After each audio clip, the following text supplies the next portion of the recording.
Am I the a-hole for making my stepdad cry when I told him we didn't choose him? Mom did. My parents have been divorced since I, 17 female, was a baby. They had me and my two older brothers, 19 and 22, together. Custody of us was split equally, and we moved from mom's house to dad's house every week. When I was 4, my mom met my stepdad. She introduced him to me and my brothers when we were 6, 8, and 11. Things got awkward after that. My stepdad, before he was my stepdad, would come to my brother's football games or my school plays, and he'd get really weird about seeing dad. I remember running to my dad after my school's talent show, where I won, and my stepdad intercepted and picked me up to hug me. When I didn't hug him back, he said he wanted a hug from his girl. I said I wanted my dad, and he looked annoyed that my dad was there to begin with. I hadn't known him that long either, maybe 5 months max, so it was weird. I used to hold dad's hand a lot back then too, and every time one of my brothers had a game during dad's parenting time, my stepdad would get this furious look that I'd hold dad's hand. A few times he tried to do the same, but I shook him off. One incident happened just before my mom and stepdad got married. He called me and my brothers his and mom's kids. My dad rolled his eyes but didn't argue, and my stepdad accused him of showing disrespect and dismissing his role in front of us kids. My dad told him we didn't stop being his and mom's kids just because she'd moved on, and my stepdad called him an a-hole for pushing him out. Father's Day activities were weird because my stepdad wanted to do them all, and we just wanted to do them with our dad. My mom told us we should do something with our stepdad because he loved us and showed up for us, so we reluctantly did one thing a year with him. But then he would cyberstalk dad and see we did so much more with him. One time, close to Father's Day, my grandparents brought us all out for the day, and my stepdad saw Grandma take me to buy something for Dad. He assumed it was for him and, I guess, had a meltdown on Father's Day when he saw Dad post it on his socials. When I was 10, my mom ended up in the hospital for over a month with the flu and another infection. My stepdad wanted to take on Mom's custody, and Dad said no. He told my stepdad we weren't his kids, so he didn't get to keep us in Mom's place. We didn't try to go with him either, and my stepdad blamed my dad and said he poisoned our minds against him. My stepdad was more aggressive afterward about trying to be the other dad. He insisted on doing professional family portraits and tried really hard to have me and my brothers standing around him instead of us being equally close to him and Mom. He insisted on our birthday parties at Mom's house being family parties and inviting all of his family. He started signing cards to us as Dad. My oldest brother said he even scratched out his name in cards we gave him and wrote Dad in. He insisted my brothers play tennis with him and said he'd be their trainer. He tried to make me do father-daughter dances with him, but I refused and always found ways around it. We talked to Mom about our issues with all of that several times. Mom would always say we should cut him some slack and try harder to appreciate him and bond with him because he felt othered by us. She told my brothers they were always so rude to him and that was not okay, and she told me I could be blessed with 2 dads if I gave it a shot. I told her if he had his way, I'd only have him, and she said I didn't have to let it happen, but should see it as a sign of his love for me. Even him and Mom having my 2 half-brothers together changed nothing. All of this is why I chose to live with my dad when I turned 16. I go to Mom's house for a few hours every month, but I don't sleep there anymore, and I don't stay long if things get weird. But they did last week. My stepdad brought up how he felt ignored and unappreciated by me and my brothers, and how my decision to live with Dad hurt him. Then he said that you'd think we'd be more loving to the person we chose to add to the family, and I was like, whoa, no, Mom chose you, not us.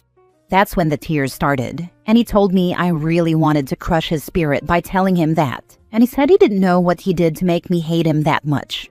My mom was mad that I said it and made him cry too. So I left, and I didn't apologize. I don't regret it, and it's true, we didn't choose him. Mom texted a bunch to say I should apologize and make more of an effort because it's not fair that he keeps trying and none of us reciprocate. Does what I said make me the a-hole? Now for the top comments. That man is absolutely unhinged, and you should tell him exactly why you cannot stand to be around him. It is his own damn fault for trying to take the place of your own actual father, when your father was there all along. He has mental problems and you don't owe him a damn thing. He doesn't really listen to us. That's what him doing the same thing over and over again has taught me. He's probably the kind of person who has zero ability to understand a different point of view other than his own. You'd probably have to ask him how would he feel if he and your mother split, and her new husband tried to eject him from his two sons' lives the way he has tried to with your father. Not the a-hole. I'll bet your mom's tone would entirely change about this type of behavior if it was the shoe on the other foot. She would be losing her ever-loving mind if your dad had remarried and your new stepmom was behaving like this. Your stepdad's behavior is weird and creepy. He needs therapy. Oh, my mom would be in prison right now if the role reversed. She would totally beat the crap out of someone who tried to become our new mom. I'm not even joking. Next story. Am I the a-hole for dropping my kids off with my wife when she is with a grieving friend? My wife's best friend Jessie lost her husband about a month ago. It was sudden and tragic, and my wife has been deeply affected by it. Since the day it happened, she spent nearly every waking hour at Jessie's house, helping her with errands, cooking meals, or just keeping her company. I completely understand that Jessie is grieving and that she needs support right now, but it's starting to take a serious toll on our family life. I work a demanding job that requires me to be on call some nights. Because money's tight, I can't afford to turn down those calls. Lately, though, I've been feeling like a single parent. Our daughters, ages 6 and 9, need their mom around too. I've talked to my wife several times about maybe cutting back a little, at least being home for dinner or bedtime, but every conversation turns into a fight. She accuses me of being selfish and heartless, saying that I don't understand what Jessie is going through. Yesterday, things finally came to a head. I was on call, and this time, I actually got called in. I phoned my wife and told her I needed her to come home right away so I could leave for work. She flat out told me no, that Jessie needed her, and that I should figure it out. I was stunned. We can't afford a babysitter. My parents live too far away, and her parents aren't allowed near the kids for good reasons. My friends all have their own families to worry about. I was out of options. So, with no other choice, I packed up our daughters and dropped them off at Jessie's house on my way to work. My wife was furious when she found out. When I got home, the argument exploded. I told her she needed to start being a parent again, that our children deserve her attention too. I said I was tired of her playing house at Jessie's, while I'm left managing everything alone. She called me a heartless freaking man, but I stand by what I said. I feel like I've been pushed into a corner. I want to support her compassion, but she also needs to remember our family still needs her too. A day with a grieving friend is needed. A week is kindness. A month when you have kids at home is bizarre. Neglect is the word you are thinking of, not bizarre. The wife is neglecting her family big time. Her parents aren't allowed around the kids. Sounds like she probably learned how to be a crappy parent from them. Not the a-hole. So she basically wanted you to either choose between getting fired or leave your minor children unattended and risk CPS involvement? Your wife is neglecting her children. She needs a reality check. There's being there for your bestie, and then there's completely disregarding your responsibilities. Jessie needs to call some family if she needs this much attention, or consider inpatient care. I wonder if Jess really wants or needs her there this much. Honestly, if I was in that situation, having friends around sometimes would be great, but I'd also want and need some time alone without someone hovering. Maybe the wife has some type of angel or helper thing, and this just makes her feel good whether or not it's what Jess wants and needs. This is excessive on the part of OP's wife, and interesting if it's really what Jess wants. If it is, then I agree Jess needs to call upon other friends and family. Next story. My sister accused me of punishing her kids and letting them go hungry because I told her if someone like me can cook for my family, so can she.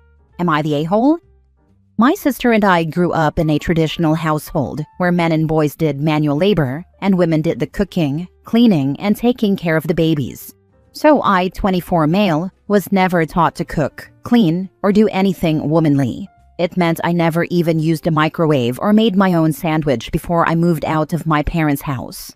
It also meant my sister, 28 female, never learned how to do anything other than cook, clean, and raise babies. And she was encouraged to marry young, skip college, and be a trad wife.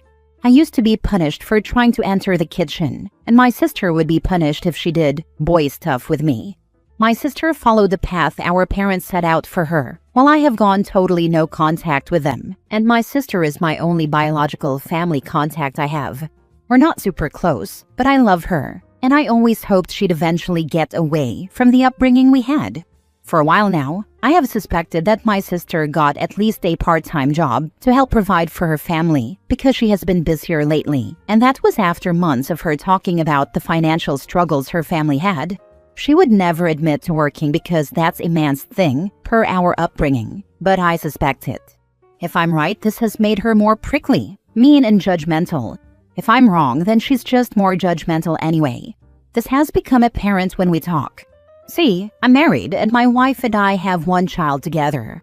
We both work. We take turns cooking, cleaning, and doing other chores. And I reduced my hours for a while to be home more with our child when my wife went back to work so that we could save on childcare expenses. My sister can't believe I do this stuff, and more than once, when it came to me cooking, she has said she can't believe someone like me is cooking for my family. To her, it's the worst thing she could imagine, because a man cooking is just a big no. Even professional chefs get crap said about them by her, which is what our parents and all their like-minded friends did. A couple of weeks ago, my sister asked me to send over some cooked meals for her family because she didn't have the time to make anything worthwhile or good. I asked her why she'd want me, of all people, to send her food. She said she's seen the stuff I make and she wants that for her kids, that she still can't believe someone like me is cooking that. But since I do, I could help her out. I told her I wasn't sending her the food, and that if someone like me can cook like that, a stay-at-home mom like her should be totally capable of doing it. That's when she turned around and accused me of punishing her kids by letting them go hungry, because they can't eat like that due to her time constraints. Am I the a-hole? Not the a-hole. If a man cooking is just a big no to your sister, then by her own logic, she shouldn't even be asking you for food. Why doesn't she ask your mother for food since, men shouldn't be cooking at all, and she still can't believe someone like you is cooking? I have wondered that, but I would guess she is trying to hide the fact she's working. Assuming she is, but that's my best guess for her being busy. Your sister sounds like a trained tool. Not the a-hole. You don't owe it to her to cook for her and her kids if she won't even try for herself and her kids. I was just envisioning Gordon Ramsay's colorful response to her family's BS complaints about men cooking. When I was in culinary school, several of the chef instructors flat out told us that women didn't belong in the kitchen to classes that were half women. Because of that culture, a lot of the women who stay with it go into garde-manger, pastry, and catering. As for the chef who was head of the program at the time, I asked him what options that left me, as I was apparently supposed to stay in the kitchen and the bedroom. The most amusing thing was that I was paying for school with benefits from my full-time job as an auto worker, building pickup trucks, another male-dominated field. Last story. Am I the a-hole for hanging up on my mother-in-law after she booked a family holiday that excluded me? I, 30 female, have recently been really sick and in and out of the hospital getting infusion treatments. My husband has been my rock through it all. Last year, we moved states because my in-laws asked us to. They have a micro-family and want to stay close. Since our move, they've never once come to visit us except after we bought our house. They visited for an hour and left to beat traffic. We've driven to them over 15 times, an hour each way, and they still expect us to go to them, even though the drive now wipes me out and risks my health. I don't have any family or close friends here besides them, and despite my husband asking several times for help, they always make excuses as to why they can't visit, even though they're both retired. What's going on now is my mother-in-law and husband share a birthday. She recently called him saying it would be fun if the whole family went on a week-long trip to celebrate and couple it with Thanksgiving. When my husband said he'd need to check with me since I have appointments and, his job, she told him it's best I stay home and rest while everyone else went. He immediately told her no. He wasn't leaving me when I'm this sick, especially during the holiday. He asked if we could postpone until I completed these rounds of treatment and just stick to something local. That's when mother-in-law dropped that she'd already booked a resort 3 hours away, spent thousands, and that if we did come, we'd be ruining Thanksgiving and her birthday. When he asked why she'd book it without confirming with us, she said it was the only week his brother was free. That's when it really hit me. She never intended to include me, or possibly even my husband. Her only concern was his brother's availability, whom she sees every day. It felt like she either purposely booked the trip to guilt my husband into going without me, or as a way to exclude us. I was over it, exhausted, and just done with the lack of effort and care from her. I asked my husband if I could talk to her, and in the calmest, most sarcastic tone I said, "Please don't cancel your vacation. I really truly hope you have such an amazing time on your birthday. So much so that you forget we're even there, because we won't be. Bye." Then I hung up the phone. My husband took the phone and put it in his pocket. He told me he had no notes, and we carried on with our day. Now mother-in-law, father-in-law, and brother-in-law are calling non-stop, leaving messages saying I was rude and disrespectful. So, am I the a-hole for hanging up on my mother-in-law after she booked a family holiday that excluded me? Time to put the house on the market and move to greener pastures. Yep, go back where life is peaceful. Also, love the husband's response, no notes. A+ spousing right there.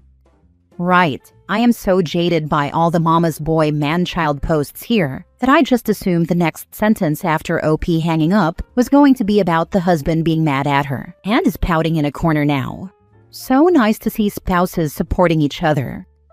Not the a-hole, and I think you should talk to your husband about moving out of the area, possibly closer to your own family if that would be desirable. I'm especially alarmed at the way they tried to convince your husband to go on holiday without you. Maybe they secretly want to drive a wedge between you and your spouse, so they can get you out of the family? You know, the whole get him alone so they can start subtly trashing you angle. Alternatively, your husband's brother is the golden child, and your in-laws don't care if their plans don't work for you and your husband. I think OP's medical treatments should factor into any decisions at this point. We don't know if they transferred or quit and got new jobs. You don't want to switch jobs and insurance coverages in the midst of regular infusions. Just saying.